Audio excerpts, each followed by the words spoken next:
Let's get back to this story about many colleges deciding to make some drastic changes.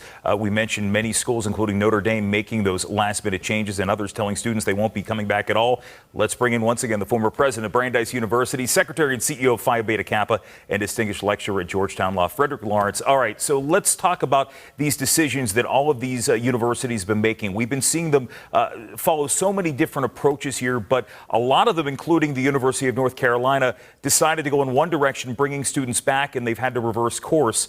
There is not a one-size-fits-all solution to this, though, is there? There's not one size fits all, but I have to say this is not one I wanted to be right on. But last spring, I got very nervous when I heard schools saying with great certainty they were going to reopen, because the truth of the matter is you are really setting young people up to fail in this regard. You're putting them back on campus where you're telling them you got to stay 6 feet away from each other, you got to wear masks, you got to practice social distancing.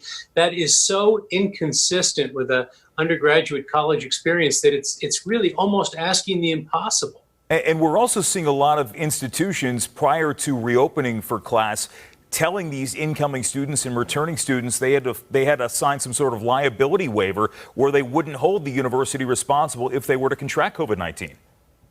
Yeah, I think that's a terrible idea. I do understand why in some ways schools would want to do that. But, you know, when you welcome students back to campus, it's not just like a business having people come in to buy a product. When I used to do orientation at Brandeis, I didn't tell them welcome to the class of 2016. I said welcome to the Brandeis family. You want to treat them as if they're members of a family. Imagine when my kid came home from school in New York to move back into our house here in Washington. Imagine if I said to him, you know, pal, welcome home. Would you mind signing a waiver? I mean, how would that have gone over, right?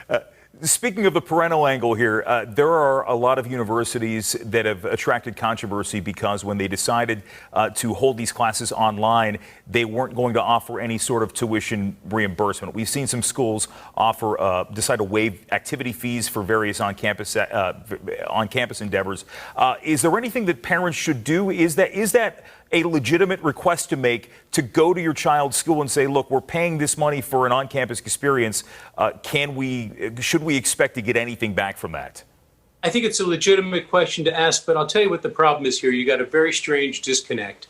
When you give education online, it is undoubtedly, it's worth less in the sense of it's not as good a product as we do when we do a full-blown education. At the same time, it's more expensive to offer. You've got schools that are spending lots of resources on equipment, lots of resources on upgrading their computer capacities, lots of resources on training faculty. So you've got something that costs more and is worth less. That's a very bad combination. So that's where you feel this tension right now. I'll tell you right now, too, a lot of parents, a lot of students, rather, you know, the investments that all of these universities across the nation are making strictly for aesthetic purposes, but also for educational purposes. I know Brandeis University, I used to work in Boston, a beautiful campus in and of itself. We have to go, but thank you very much, Mr. Lawrence. I appreciate the insight on this.